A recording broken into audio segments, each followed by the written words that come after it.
ये बच्चों, previous lecture के अंदर हमने स्टडी किया है कि ऑर्गेनिजम्स के अंदर एक्सक्रीटरी प्रोडक्ट्स किस तरह की होती हैं और ऑर्गेनिजम्स के पास कौन कौन सी स्ट्रेटजीज हैं कि वो अपनी बॉडी से एक्सक्रीटरी प्रोडक्ट्स को, वेस्ट मटेरियल्स को बाहर रिमूव करें।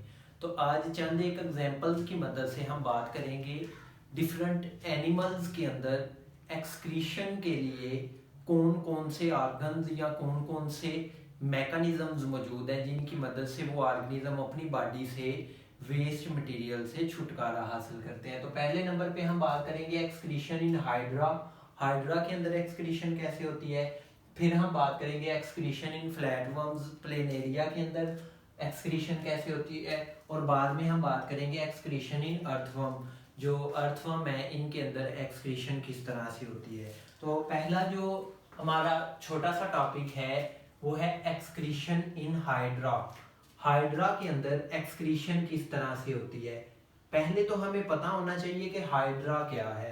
हाइड्रा सिंपलेस्ट ऑर्गेनिज्म है जो सिलेंट्रेट, इनको सिलेंट्रेट या नाइडेरियंस भी बोलते हैं।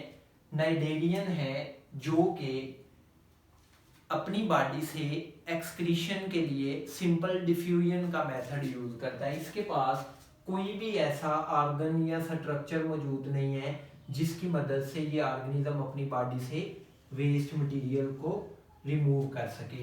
तो मैं हाइड्रा का स्ट्रक्चर ड्रा करता हूँ। हम देखेंगे ये नाइडेरियन या हाइड्रा किस तरह से अपनी बॉडी से वेस्ट मटेरियल्स को रिमूव करता है। तो हाइड्रा का स्ट्रक्चर ड्रा करते हैं और इस हाइड्रा के अंदर हम देखेंगे एक्सक्रीशन किस तरह से होती है। हाइड्रा की अगर हम बॉडी की बात करें, हाइड्रा की बॉडी जो है ये दो सेल्स की लेयर्स से मिलकर बनी होती है और इसके पास डिफरेंट टेंटिकल्स मौजूद होते हैं जिनकी मदद से हाइड्रा क्या करता है, एक तो मूव करता है और दूसरे नंबर पे इन टेंटिकल्स की मदद से ये फूड को कैप्चर करते हैं। तो हम हाइड्रा के टेंटिकल्स देख रहे हैं। ये टेंटिकल्स क्या हैं, ये फिंगर लाइक स्ट्रक्चर्स हैं जिनकी मदद से हाइड्रा एक तो मूव करेगा और दूसरे नंबर पे ये क्या करते हैं, फूड मटेरियल को कैप्चर करते हैं, टेंटिकल्स। अब हाइड्रा की अगर हम बॉडी वॉल की स्ट्रक्चर की बात करें, ये मैंने आपके सामने एक हाइड्रोजोअन या फिर हाइड्रा दिखाया है। इसकी अगर हम स्ट्रक्चर की बात करें तो इसका माउथ जो है वो सिंपल ओपनिंग होता है। सिंपल ओपनिंग मौजूद है जिसकी मदद से ये फूड वगैरह को इनटेक करता है। ये आप चैप्टर नंबर 14 के अंदर फर्स्ट ईयर में पढ़ के आए हैं कि हाइड्रा के अंदर न्यूट्रिशन और डाइजेशन का प्रोसेस कैसे होता है और इसके अंदर गैसेस का एक्सचेंज कैसे होता है। यहाँ हम बात करेंगे हाइड्रा के अंदर एक्सक्रीशन की, कि हाइड्रा की बॉडी में जो नाइट्रोजनस वेस्ट प्रोड्यूस होते हैं वो बॉडी से बाहर किस तरह से रिमूव होते हैं। हाइड्रा की कुछ मैं प्रॉपर्टीज आपको बता दूं। पहले हाइड्रा की प्रॉपर्टीज में पहले नंबर पे याद रखिएगा, ये डिप्लोब्लास्टिक ऑर्गेनिज्म है।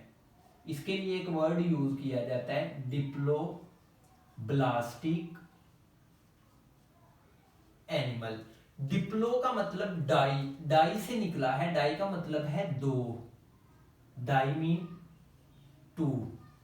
ब्लास्ट बोलते हैं लेयर को, ब्लास्ट या ब्लास्टिक से मुराद है लेयर। इस ऑर्गेनिज्म की अगर हम बॉडी वॉल की बात करें, इस ऑर्गेनिज्म की बॉडी वॉल सेल्स की दो लेयर्स से मिलकर बनी हुई है। जो सबसे बाहर वाली सेल की लेयर है, ब्राउन कलर से मैं सेल्स ड्रा कर रहा हूं, इस सेल की लेयर को बोलते हैं एक्टोडर्म। ये सेल्स एक्टोडर्म के सेल्स हैं। इसी तरह अगर हम बात करें इसके एक्टोडर्मल सेल्स के अलावा इसकी बॉडी के अंदर जो दूसरी लेयर है, सेल्स की दूसरी लेयर को नाम दिया जाता है गैस्ट्रोडर्म। अभी मैं आपको जस्ट एक्टोडर्म के सेल्स दिखा रहा हूँ। ये जो मैं ब्राउन कलर के सेल्स ड्रा किए हैं ये एक्टोडर्म के सेल हैं। हाइड्रा क्या है, हाइड्रा डिप्लोब्लास्टिक ऑर्गेनिज्म है। डिप्लोब्लास्टिक से मुराद है इसकी बॉडी दो सेल्स की लेयर्स से बनी हुई है। जो सबसे बाहर सेल्स की लेयर है ये एक्टोडर्म है। इसकी अंदर वाली साइड पे मैं आपको एक सैक लाइक स्ट्रक्चर दिखा रहा हूँ। एक्चुअल में ये कैविटी है, खाली जगह है जो कि इसके माउथ से स्टार्ट होती है और इस कैविटी को नाम दिया जाता है गैस्ट्रोवास्कुलर कैविटी। दूसरी सेल्स की लेयर कहाँ पे मौजूद है?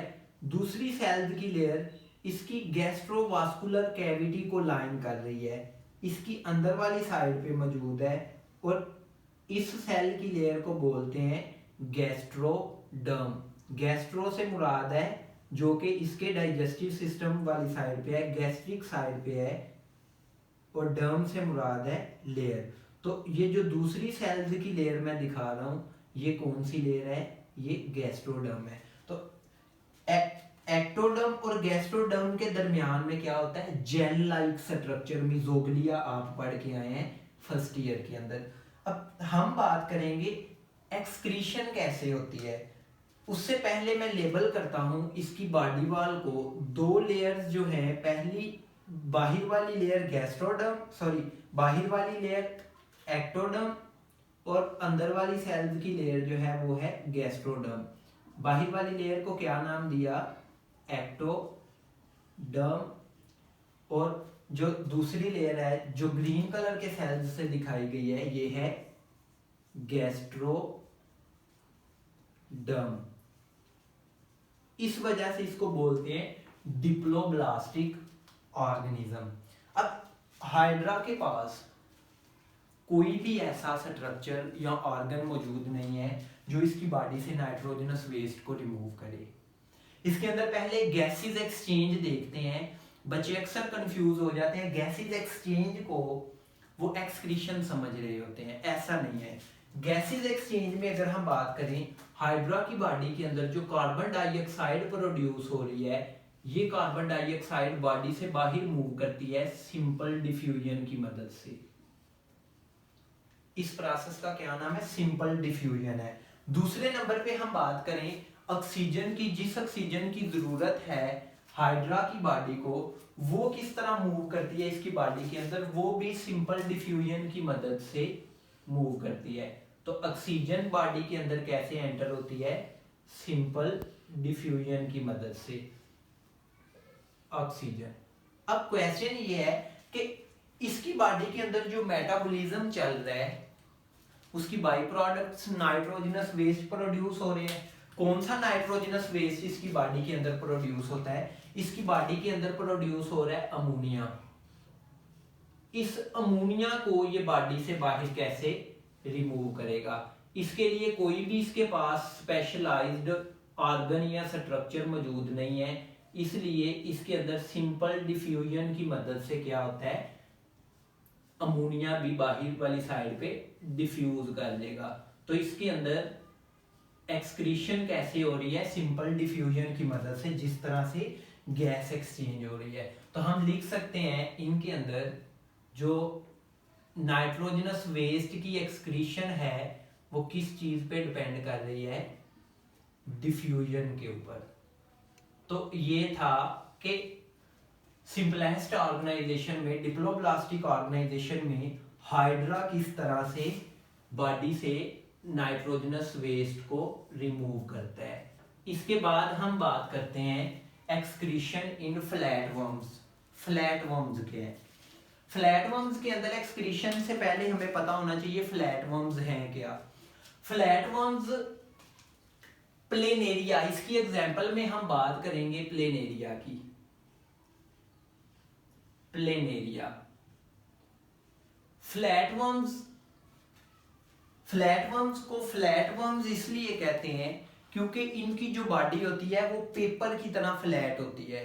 ये बिल्कुल फ्लैट होते हैं, इसलिए इनको फ्लैटवर्म्स का नाम दिया जाता है। इसकी एग्जांपल में हम देखेंगे प्लेनेरिया।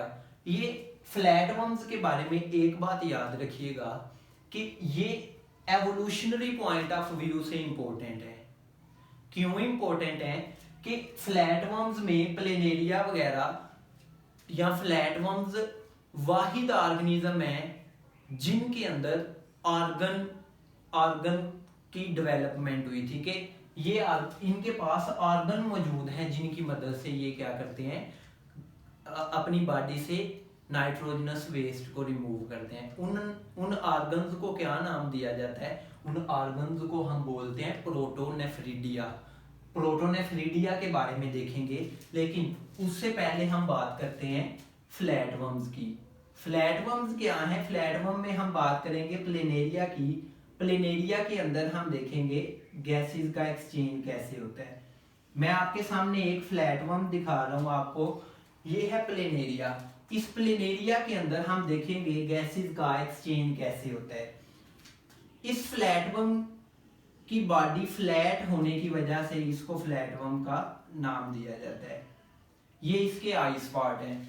अब फ्लैटवर्म में एक्सक्रीशन कैसे होती है, यहाँ पे एक बात याद रखिएगा, आई स्पॉट, मैंने वर्ड यूज किया है आई स्पॉट, ये आईज नहीं है, ये आई स्पॉट से मुराद है ये फोटो रिसेप्टर्स हैं जो कि लाइट को डिटेक्ट करते हैं। जस्ट ये इमेज बनाने वाली ये आई नहीं है, ये आंख नहीं है, ये ऑर्गन नहीं है, ये क्या है? ये जस्ट आई स्पॉट हैं जो कि लाइट को डिटेक्ट कर सकते हैं। ये मैंने आपके सामने एक फ्लैटवर्म दिखाया है। इस फ्लैटवर्म की अगर हम बात करें, इस फ्लैटवर्म के पास एक्सक्रीशन के लिए स्पेशलाइज्ड ऑर्गन मौजूद है, उसको बोलते हैं प्रोटोनेफ्रिडिया।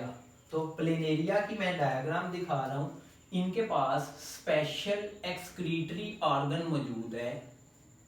इनके पास क्या चीज है? एक्सक्रीटरी ऑर्गन मौजूद है। उस एक्सक्रीटरी ऑर्गन का क्या नाम है? प्रोटोनेफ्रिडिया। इनके पास प्रोटोनेफ्रिडिया मौजूद है। प्रोटोनेफ्रिडिया या प्रोटोनेफ्रिडियम, सिंगुलर को प्रोटोनेफ्रिडियम बोलते हैं। प्रोटोनेफ्रिडियम क्या चीज है? प्रोटो और नेफ्रिडियम, यहाँ पे दो वर्ड्स हैं। एक वर्ड है प्रो, प्रो का मतलब होता है बिफोर।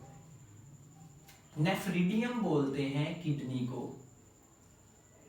नेफ्रिडियम क्या है?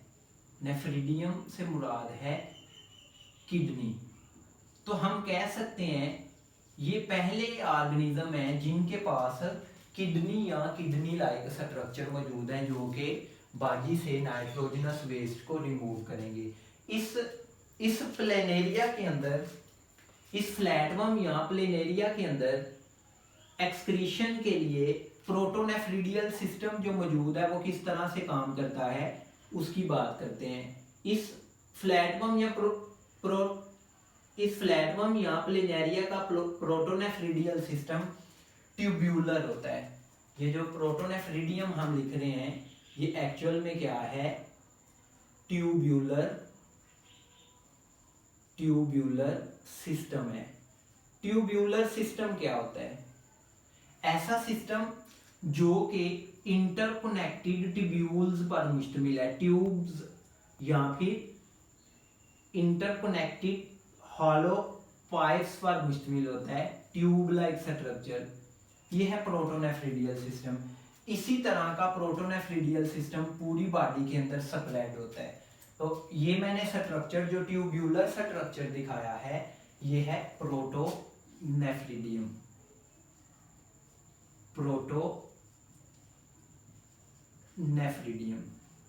अब प्रोटोनेफ्रिडियम के पास ऐसी कौन सी स्ट्रक्चर है जो इसकी बॉडी से नाइट्रोजनस वेस्ट को रिमूव कर रही है?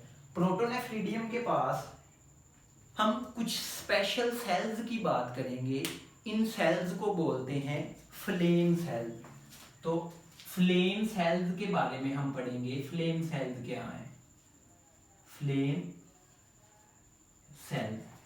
अब मैं इसी तरह का ट्यूब्यूलर सिस्टम थोड़ा सा हाई मैग्निफिकेशन में इस साइड पे दिखाऊंगा कि एक्चुअल में ये जो प्रोटोनेफ्रिडियल सिस्टम है, ये जो ट्यूब्यूलर सिस्टम है, ये किस तरह का होता है। ये प्रोटोनेफ्रिडियल या ट्यूब्यूलर सिस्टम बहुत ही स्पेशलाइज्ड है। किस सेंस में कि यहाँ पर वेस्ट मटेरियल को रिमूव करने के लिए अडेप्टेशंस मौजूद हैं। ये मैं ब्लैक कलर से एक डक्ट दिखा रहा हूं, इस डक्ट को बोलते हैं एक्सक्रीटरी डक्ट। एक्सक्रीटरी डक्ट मौजूद होती है। इस एक्सक्रीटरी डक्ट से ओपनिंग्स मौजूद हैं, एक्सक्रीटरी डक्ट्स की ओपनिंग बाहर वाली साइड पे जो ओपन हो रही हैं, इन ओपनिंग को बोलते हैं नेफ्रिडियोपोर। तो ये क्या है, एक्सटर्नल ओपनिंग है, एक्सटर्नल ओपनिंग। इस एक्सटर्नल ओपनिंग को बोलते हैं नेफ्रिडियोपोर। याद रखिएगा प्रोटोनेफ्रिडियल सिस्टम में कोई भी इंटरनल ओपनिंग मौजूद नहीं है। There is no any internal opening present on the inner side of protonephridial system. Only exterior openings are present and that exterior openings are of excreting duct. ये excreting duct की opening होती हैं। अब अंदर वाली साइड पे अगर हम अरेंजमेंट की बात करें, अंदर वाली साइड पे अरेंजमेंट कैसी होती है, अंदर वाली साइड पे कुछ सेल्स मौजूद होते हैं, स्पेशलाइज्ड सेल्स मौजूद हैं। इन स्पेशलाइज्ड सेल्स को बोलते हैं फ्लेम सेल्स। अंदर वाली साइड पे फ्लेम सेल्स मौजूद हैं। आपके सामने मैंने एक फ्लेम सेल दिखाया है, ये एक फ्लेम सेल है, ये इस सेल का न्यूक्लियस दिखा रहा हूं मैं आपको। फ्लेम सेल स्पेशलाइज्ड सेल है जिसके पास सीलिया मौजूद होते हैं, इसी वजह से इस सेल को फ्लेम सेल का नाम दिया जाता है। क्यों फ्लेम सेल को फ्लेम सेल कहते हैं, इसकी अभी हम बात करते हैं। तो बहुत ज्यादा फ्लेम सेल्स क्या हैं, मौजूद हैं यहाँ पर, जो कि बॉडी से नाइट्रोजनस वेस्ट को रिमूव करेंगे। मैं एक और फ्लेम सेल दिखाता हूं आपको।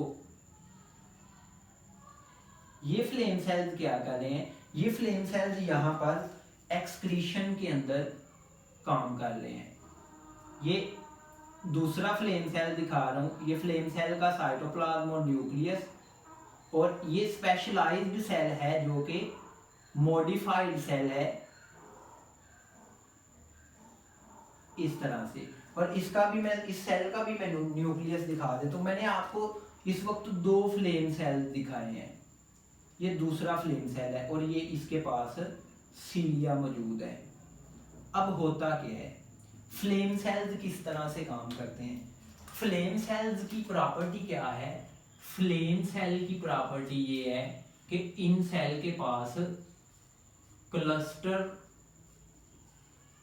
ऑफ सीलिया मौजूद है, इनके पास सीलिया मौजूद हैं। दो फ्लेम सेल्स दिखाए गए हैं। अब इस फ्लैटवर्म की बॉडी की अंदर वाली साइड पे फ्लूइड मौजूद है, ये फ्लूइड मौजूद है जिसके अंदर वाटर और नाइट्रोजनस वेस्ट वगैरह प्रेजेंट है। और ये ट्यूब्यूलर सिस्टम, प्रोटोनेफ्रिडियल सिस्टम स्प्रेड किया होता है इन वेस्ट को बॉडी से बाहर रिमूव करने के लिए। मैं आपके सामने ये रेड कलर के डॉट्स में वाटर के मॉलिक्यूल्स और साथ में कुछ नाइट्रोजनस वेस्ट दिखाता हूँ। लाइक लेट्स सपोज कि ये नाइट्रोजनस वेस्ट मौजूद है। अब होगा क्या, नाइट्रोजनस वेस्ट किस तरह से बॉडी से बाहर रिमूव किए जाते हैं। जो फ्लेम सेल के सीलिया हैं, फ्लेम सेल के सीलिया बीट करते हैं। किस तरह से बीट करते हैं, ये सीलिया जब बीट करते हैं तो वाटर के अंदर करंट्स प्रोड्यूस करते हैं, वाटर करंट्स प्रोड्यूस करते हैं। लाइक जब बचपन में क्रिकेट खेलते थे तो पानी के अंदर बॉल गिर जाता था, तो हम लोग क्या करते थे, हम लोग उस बॉल के पीछे कंकर फेंकते थे, पत्थर फेंकते थे, जिसकी वजह से वाटर करंट्स प्रोड्यूस होती थी और बॉल क्या करता है, आहिस्ता आहिस्ता दूसरे कॉर्नर तक पहुंच जाता है, दूसरे किनारे तक पहुंच जाता है। बिल्कुल इसी तरह कि वाटर के अंदर सीलिया जब बीट करेंगे तो वाटर करंट्स प्रोड्यूस होती हैं। इन वाटर करंट्स की वजह से जो नाइट्रोजनस वेस्ट हैं, ये नाइट्रोजनस वेस्ट फ्लेम सेल के अंदर डिफ्यूज कर जाते हैं। जब ये नाइट्रोजनस वेस्ट फ्लेम सेल के अंदर डिफ्यूज करते हैं तो यहाँ से क्या होता है, ये एक्सक्रीटरी डक्ट के अंदर चले जाते हैं। फ्लेम सेल से एक्सक्रीटरी डक्ट के अंदर ये नाइट्रोजनस वेस्ट मूव कर जाते हैं और नेफ्रिडियोपोर या एक्सटर्नल ओपनिंग की मदद से ये क्या होता है, ये वेस्ट बॉडी से बाहर रिमूव कर दिए जाते हैं। तो इस तरह से इनके अंदर एक्सक्रीशन होती है नाइट्रोजनस वेस्ट की, कि नाइट्रोजनस वेस्ट को बॉडी से बाहर रिमूव किया जाता है। किसकी मदद से, फ्लेम सेल की मदद से। और इस पूरे नेटवर्क को, इस पूरे ट्यूब्यूलर नेटवर्क को नाम दिया जाता है प्रोटोनेफ्रिडियल सिस्टम का। तो ये क्या है, प्रोटोनेफ्रिडियल सिस्टम है। अब फ्लेम सेल के बारे में कुछ पॉइंट्स को हम स्टडी करते हैं। Why flame cells are called flame cell. Flame cells को फ्लेम सेल क्यों कहा जाता है? फ्लेम सेल को फ्लेम सेल इसलिए कहा जाता है कि जब सीलिया बीट करते हैं, फ्लेम सेल की सीलिया बीटिंग पैटर्न किस तरह का है, ये इस तरह लगता है। जब सीलिया बीट कर रहे होते हैं तो ये इस तरह से दिखाई दे रहे होते हैं जिस तरह से किसी कैंडल का फ्लेम जो है वो डांस कर रहा है, एयर की वजह से फ्लिकर कर रहा है। तो इसी वजह से हम बोलते हैं फ्लेम सेल्स। इन सेल्स को फ्लेम सेल्स का नाम दिया जाता है because cilia beating pattern looks like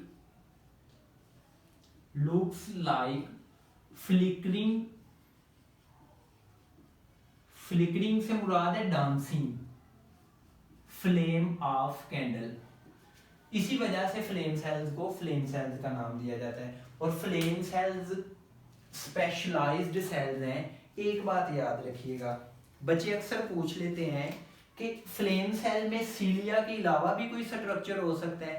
flame cell के अंदर प्लेनेरियंस के अंदर या फ्लैटवर्म्स का एक ग्रुप है, उनको बोलते हैं गैस्ट्रोट्राइकन्स। गैस्ट्रोट्राइकन्स के अंदर सीलिया की जगह पे फ्लेजेला मौजूद होते हैं। तो सीलिया की तरह के फ्लेजेला भी मौजूद हो सकते हैं फ्लेम सेल के अंदर। तो इस वजह से फ्लेम सेल को फ्लेम सेल का नाम दिया जाता है। अब अगर हम बात करें प्रोटोनेफ्रिडियल सिस्टम के मेन पॉइंट्स की, तो हम यहाँ पे लिखेंगे कि कोई भी इंटरनल ओपनिंग मौजूद नहीं है प्रोटोनेफ्रिडियल सिस्टम में। नो इंटरनल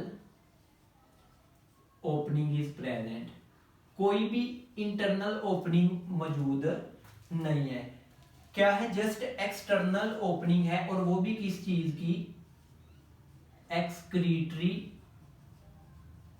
डक्ट की बहुत ज्यादा ओपनिंग्स बॉडी से बाहर मौजूद होती हैं।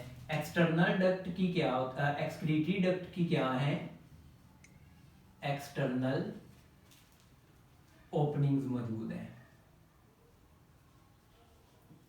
और प्रोटोनेफ्रिडियल सिस्टम जो है ये किडनी के तौर पे काम कर रहा है। प्रो का मतलब बिफोर, नेफ्रिडियम से मुराद है किडनी। ये सबसे प्रिमिटिव किडनी है जो ऑर्गेनिजम्स के अंदर इवॉल्व हुई है। किस पर्पस के लिए, for the purpose of removal of nitrogenous waste. तो ये प्रोटोनेफ्रिडियल सिस्टम के अंदर इंपॉर्टेंट पॉइंट्स हैं। फ्लेम सेल्स को फ्लेम सेल्स क्यों कहा जाता है, ये शॉर्ट क्वेश्चन पूछा जाता है पेपर के अंदर। और दूसरे नंबर पे एमसीक्यूज आता होता है कि प्रोटोनेफ्रिडियम और मेटानेफ्रिडियम में डिफरेंस क्या है, कि प्रोटोनेफ्रिडियम में इंटरनल ओपनिंग नहीं होती, एक्सटर्नल ओपनिंग्स होती हैं। एक से ज्यादा ओपनिंग्स होती हैं एक्सटर्नल ओपनिंग्स, और वो एक्सटर्नल ओपनिंग्स एक्सक्रीटरी डक्ट की ओपनिंग्स होती हैं। अब एक्सक्रीटरी डक्ट क्या चीज है, यहाँ पे मैं एक डिफरेंस आपको याद करवा दूं। Excretory duct, excretory duct, duct बोलते हैं वैसे तो खाली पाइप को।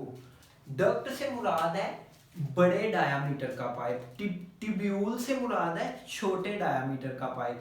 तो बॉडी के अंदर जो ट्यूब्यूलर सिस्टम है, ये ट्यूब्यूल्स एक बड़े पाइप के अंदर ओपन हो रही हैं, इस पाइप को बोलते हैं एक्सक्रीटरी डक्ट। तो ये जो पाइप है जो कि बॉडी से बाहर ओपन होता है, इस पाइप को बोलते हैं excretory duct, excretory duct. What is this, this is excretory duct. ये एक्सक्रीटरी डक्ट है। डक्ट से मुराद है इसके अंदर फ्लेम सेल्स की ट्यूब्यूल्स ओपन हो रही हैं। फ्लेम सेल्स जो हैं वो ट्यूब्यूलर सिस्टम जो बना रहे हैं वो इस डक्ट के अंदर ओपन होते हैं, और ये डक्ट एक्सटर्नल एनवायरनमेंट के अंदर नेक्स्ट ओपन हो रही है। तो ये था कि प्लेनेरिया या फ्लैटवर्म्स के अंदर एक्सक्रीशन कैसे होती है। एक्सक्रीटरी डक्ट और ट्यूब्यूल में डिफरेंस याद रखिएगा। ट्यूब्यूल का डायामीटर क्या है, स्मॉल डायामीटर है, स्मॉल डायामीटर। लेकिन डक्ट का डायामीटर जो है वो लार्ज होता है, इसके अंदर डिफरेंट ट्यूब्यूल्स जो हैं वो ओपन हो रही हैं। इसके बाद नेक्स्ट जो छोटा सा टॉपिक है वो है एक्सक्रीशन इन अर्थवर्म। अर्थवर्म के अंदर एक्सक्रीशन किस तरह से होती है। अर्थवर्म के अंदर एक्सक्रीशन, अर्थवर्म जो है इनके इनके अगर हम फाइलम की बात करें, एनिलिड्स, अर्थवर्म्स को बोलते हैं एनिलिड्स। एनिलिड्स की एक प्रॉपर्टी है, एनिलिड्स की क्या प्रॉपर्टी है, एनिलिड्स की जो बॉडी है इसके अंदर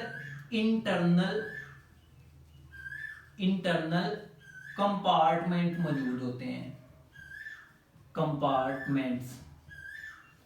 इंटरनल कंपार्टमेंट से क्या मुराद है, इसके लिए ज़ूलॉजी के अंदर एक वर्ड यूज किया जाता है मेटामरिज्म।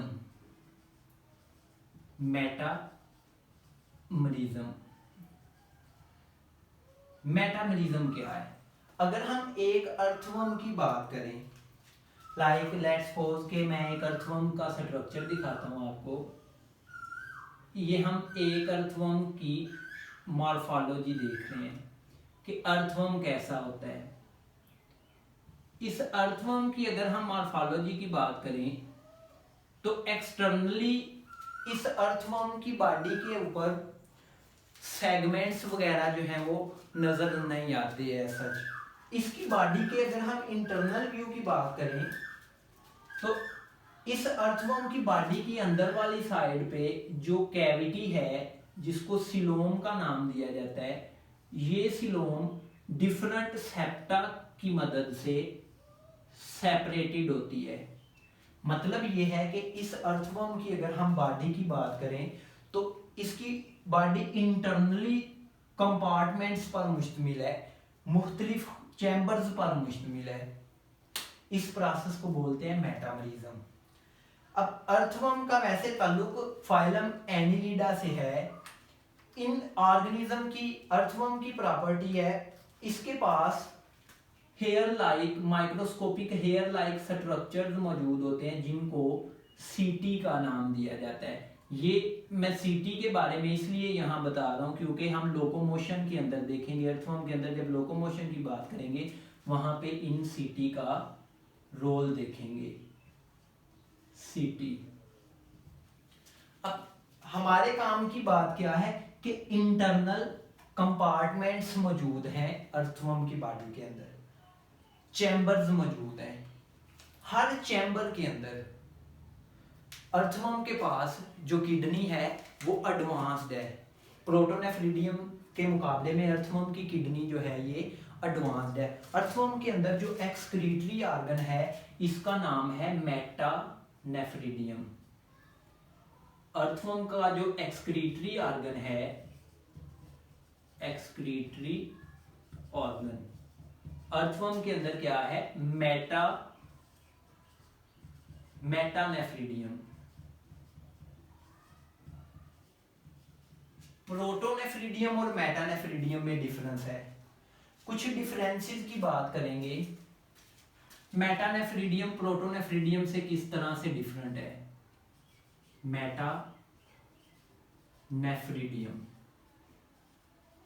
मेटानेफ्रिडियम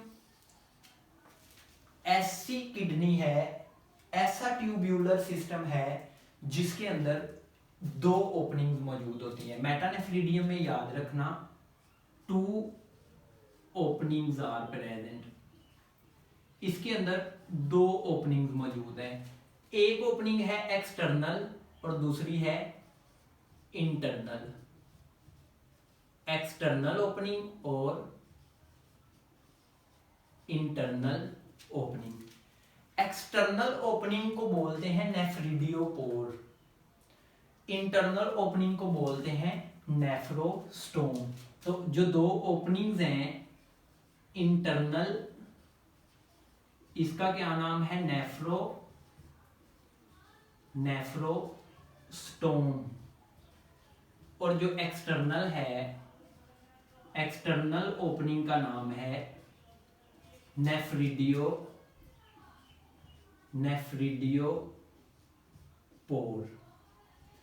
इसकी हम स्ट्रक्चर की बात करते हैं। आपके सामने मैं अर्थवर्म की बॉडी के दो कंपार्टमेंट्स दिखा रहा हूँ कि अर्थवर्म की बॉडी के दो चैम्बर्स दिखा रहा हूँ, और इन दोनों कंपार्टमेंट्स के अंदर हम बात करेंगे मेटानेफ्रिडियम की। हम अर्थवर्म के अंदर एक्सक्रीटरी स्ट्रक्चर की बात करते हैं कि अर्थवर्म के पास किस तरह का एक्सक्रीटरी सिस्टम मौजूद है। ये मैंने आपके सामने अर्थवर्म की बॉडी के दो सेगमेंट्स दिखाए हैं। ये सेंटर के अंदर वो बॉडी वाल, वो पर्दा जो कि दो कंपार्टमेंट्स को सेपरेट कर रहा होता है, इसको बोलते हैं सेप्टम। सेप्टम से मुराद होता है पर्दा। सेंटर के अंदर क्या चीज मौजूद है? सेप्टम मौजूद है। सेप्टम मौजूद है। अब मैं दिखा रहा हूं आपको दो सेगमेंट्स, दो कंपार्टमेंट्स अर्थवर्म की बॉडी के, और इनके अंदर हम देखेंगे मेटानेफ्रिडियम किस तरह से मौजूद है और वो किस तरह से काम कर रहे हैं।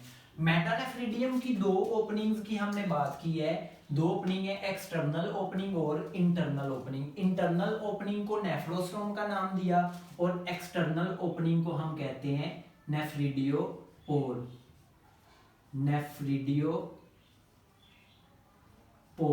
ये क्या है? ये एक्सटर्नल ओपनिंग है जो बॉडी से बाहर वेस्ट को रिमूव करेगी। मैं नेफ्रोस्टोम दिखाता हूं। नेफ्रोस्टोम क्या है? नेफ्रोस्टोम वो ओपनिंग है जो अर्थवर्म की बॉडी के अंदर वाली साइड पे ओपन होती है। ये एक नेफ्रोस्टोम दिखा रहा हूं। नेफ्रोस्टोम ओपनिंग और इसके साथ ट्यूब्यूलर सिस्टम मौजूद होता है। ट्यूब्यूलर सिस्टम से मुराद है कि ट्यूब्यूल्स पर मुश्तमिल सिस्टम मौजूद है। एक ट्यूब्यूलर सिस्टम है जो कि स्प्रेड किया होता है कहां पर? अर्थवर्म की बॉडी के अंदर। ये है ट्यूब्यूलर सिस्टम। इसके बाद हम देखेंगे एक्सटर्नल ओपनिंग या फिर नेफ्रिडियोपोर। अब नेफ्रोस्टोम, नेफ्रोस्टोम के पास क्लस्टर ऑफ सीलिया मौजूद होते हैं। मैं नेफ्रोस्टोम की अगर प्रॉपर्टी लिखूं यहां पर, क्लस्टर ऑफ सीलिया, सीलिया का क्लस्टर मौजूद है कहां पर?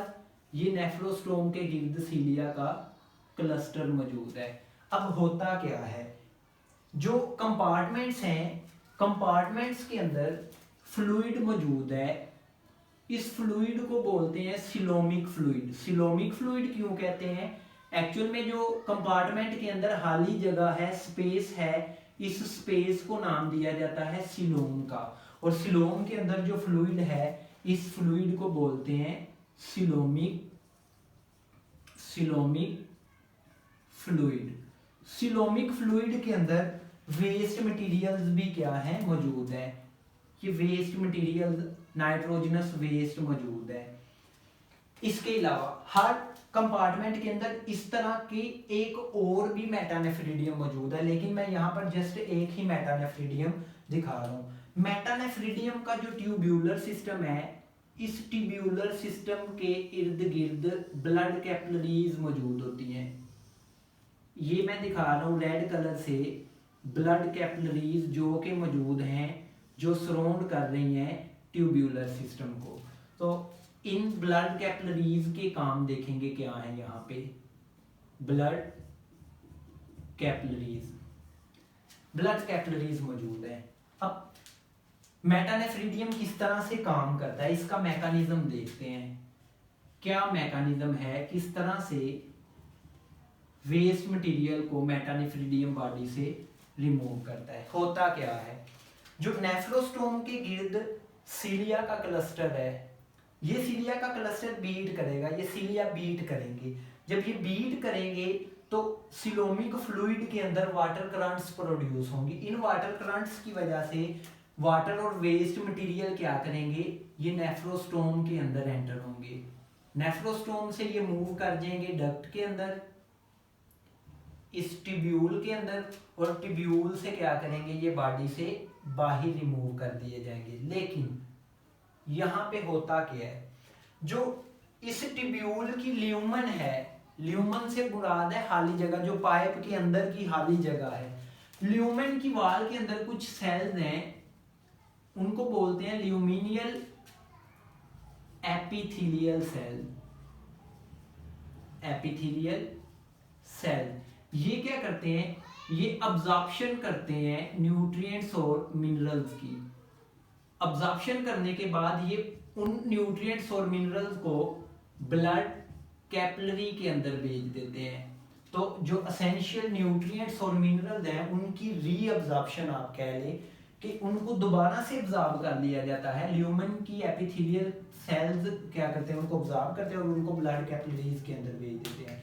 तो नेफ्रोस्टोम किस तरह से काम करेंगे, पहले नंबर पे सीलिया बीट करेंगे, सीलिया की बीटिंग से वाटर करंट्स प्रोड्यूस होंगी, वाटर करंट्स प्रोड्यूस होंगी, और वो वाटर करंट्स क्या करेंगी, वेस्ट को ट्यूब के अंदर मूव करवा देंगी। तो ये इस तरह से मेटानेफ्रिडियम जो है काम करता है। तो आपके सामने ही हमने देखा मेटानेफ्रिडियम की फिजियोलॉजी क्या है, इसकी स्ट्रक्चर क्या है, तो किस तरह से मेटानेफ्रिडियम काम कर रहा है। ये जो मैंने क्रॉस सेक्शन दिखाया हुआ है डायग्राम का, ये किस चीज का है, ये अर्थवर्म की बॉडी के कंपार्टमेंट्स हैं, कंपार्टमेंट्स। तो ये था आज के लेक्चर में हमने पढ़ा कि डिफरेंट एनिमल्स के अंदर, डिफरेंट ऑर्गेनिजम्स के अंदर कौन कौन सी स्ट्रेटजीज हैं, किस तरह से वो अपनी बॉडी से नाइट्रोजनस वेस्ट को